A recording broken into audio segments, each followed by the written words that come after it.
Sexual education in schools is necessary, just as sexual intercourse between humans is customary. Unfortunately, however, a multitude of American schools are not required to offer a comprehensive sexual education program and may instead rely on outdated and detrimental techniques like using the abstinence only approach. Such techniques are dangerous as they underprepare students for sexual circumstances that are commonly experienced by their age demographic. This Pichacucha will instead suggest that all American school systems should be required to offer a comprehensive sexual education program to better inform and prepare their developing students. Comprehensive sexual education, as defined by a 2020 article by Amanda Blake Carpenter, includes education surrounding human development, relationships, personal skills, sexual behavior, and sexual health. Through this comprehensive approach, students may reach a far more in-depth understanding of sexual concepts and better learn how to prevent such disturbances as sexual assault, sexually transmitted diseases, and unwanted pregnancies. According to a 2021 statistic by RAINN, every 68 seconds an American is sexually assaulted. Sexual assault is an injustice feared by an immense amount of Americans. Yet an understanding of the act, its emotional consequences, and its methods of prevention is scarcely provided by the curriculums of American schools. In a 2016 study by Planned Parenthood, 63% of people believe that too little is being done to educate about sexual assault in high schools. Through a required comprehensive sexual education, however, subjects surrounding the prevention of sexual assault could be effectively introduced to students. The topic of consent would be a primary teaching of this approach, as it is a vital yet often neglected subject that is necessary to consider in preventing sexual assault. As reported by the same 2016 study from Planned Parenthood, only 27% of women and 29% of men agree that consent must be given at each step in a sexual encounter. The study also concluded that confusion towards consent was the result of poor sexual education.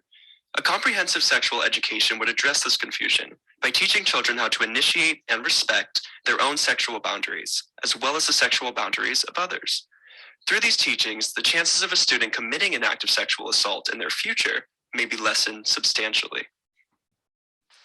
Along with an understanding of sexual assault and consent, comprehensive sexual education programs may further educate students on how they may prevent other misfortunes, like sexually transmitted diseases.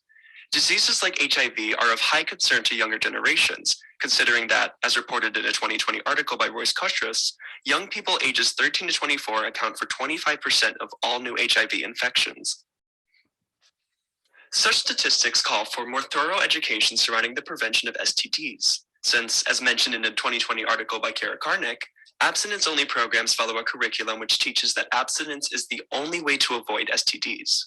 She mentions also that contraceptives are only mentioned in these curriculums, referring to their limitations in preventing STDs. By adapting a comprehensive sexual education program, schools could expand upon the teaching of contraceptives by informing students how they may obtain them, how they may use them, and how effective they truly are, with reference to reliable sources of information. Students may also be informed of the present-day medications offered to prevent STDs, such as PrEP, which reduces the risk of contacting HIV by more than 90%, according to a 2021 article by the American Sexual Health Association. Such comprehensive education may ensure that the percentage of young people struggling with STDs meets a steady decline. The lack of required education surrounding contraceptives not only affects the prevention of STDs, but also the prevention of unwanted pregnancies among American teens. According to the 2020 article by Royce Kernick, 49% of pregnancies are unplanned, and U.S. births from unintended pregnancies resulted in approximately $12.5 billion in government expenditures in 2008. Through a comprehensive sexual education, however, healthcare costs for taxpayers could be cut, and students could be further informed of how they may prevent an undesired pregnancy.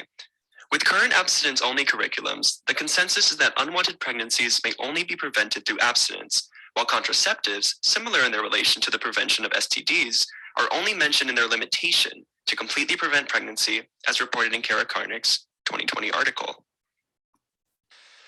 The comprehensive sexual education approach would disregard such teachings and instead inform students of the variety of contraceptives available to be used and how they may go about using them.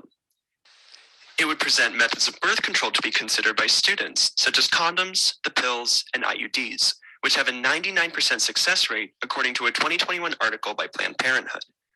Through this approach, the percentage of American teens facing unwanted pregnancies may reach a far lesser degree than the percentages which exist under abstinence-only programs. America is concerned about its children, and it has every right to be. The allowance of abstinence-only education and lack of enforcement for comprehensive sexual education makes the fear of sexual assault, sexually transmitted diseases, and unwanted pregnancy all the more prominent. By making comprehensive sexual education a requirement in all American schools, the country's youth may reach a far greater point of safety and security.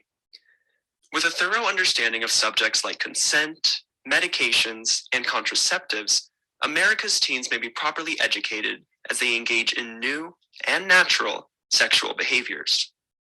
America is concerned about its children, but with comprehensive sexual education, it won't have to be.